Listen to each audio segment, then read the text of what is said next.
About 4 years ago, Nick was replaced. He was replaced by a better, fitter substitute.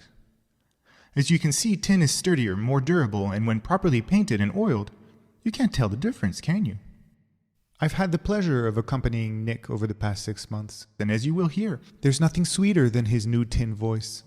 And, before you ask, despite their reputation, tin ears are incredibly accurate and perceptive. Nick was never told what happened to his former meat body, but he has enjoyed life as a tin man. Every 6 months, he returns to the tin shop for a regular tune-up.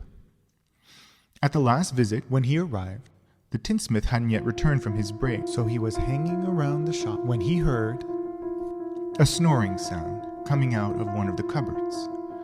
He opened the door and was very surprised to find a head. A regular human head made of meat, like you and me, without a body but still very much alive, staring back at him from the cupboard shelf. Dear me, it seems as if I had met you somewhere before. Good morning, sir. You have the advantage of me. I never saw you before in my life. Still, your face is very familiar. Pardon me, but may I ask you if you ever had a body? Yes, at one time. But that is so long ago, I can't remember it. Did you think I was born just as I am? That a head would be created without a body? No, of course not. But how can you two lose your body? Well, I can't recollect the details. My memory is not so good since my separation from the rest of me. I still possess my brains, and my intellect is as good as ever. But my memory of some of the events I formerly experienced is quite hazy. How long have you been in this cupboard? I don't know. Haven't you a name? Oh yes, I used to be called Nick when I was a singer and made music for a living. Good gracious, if you are Nick, then you are me, or I am you.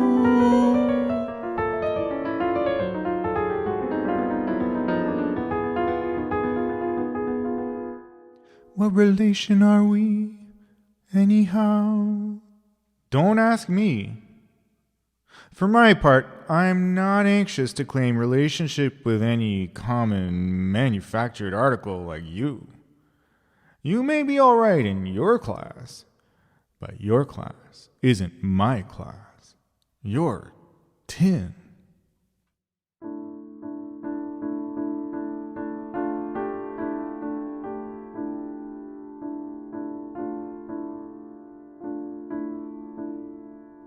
I must admit that I wasn't at all bad looking before I became tin. You're almost handsome for meat. If your hair was combed, you'd be quite attractive. How do you expect me to comb my hair without help? I used to keep it smooth and neat when I had arms.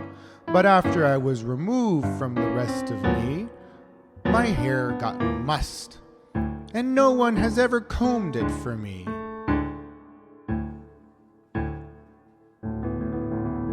I am sorry.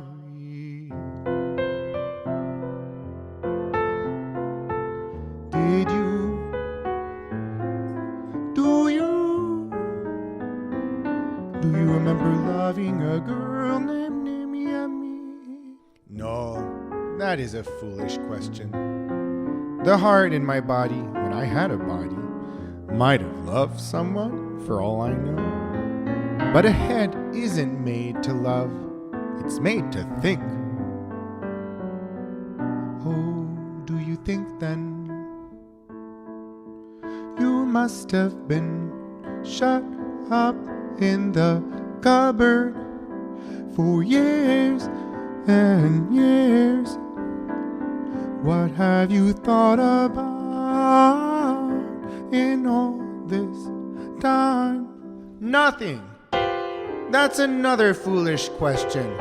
A little reflection will convince you that I have had nothing to think about except the boards on the inside of the cupboard door. And it didn't take me long to think of everything about those boards that could be thought of. Then, of course, I quit thinking. And are you happy? Happy? What's that? Don't you know what happy means?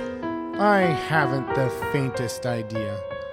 And if you will pardon my lack of interest in it, I will say that I don't care. I can't imagine what anyone wants of a cast off head.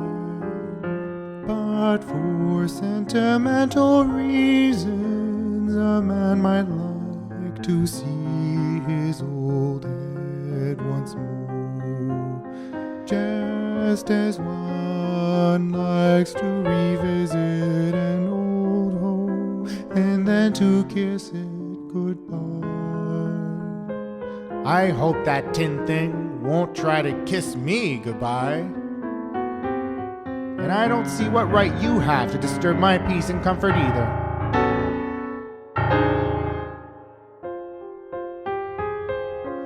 You belong to me. I do not. You and I are one. We've been parted. It would be unnatural for me to have any interest in a man made of tin. Please close the door and leave me alone.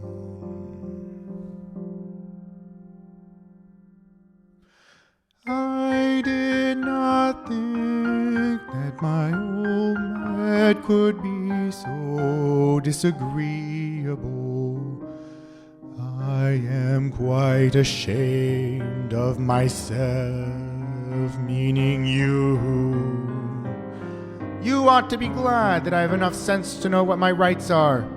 In this cupboard I am leading a simple life, peaceful and dignified. And when people in whom I am not interested disturb me, they are the disagreeable ones, not I.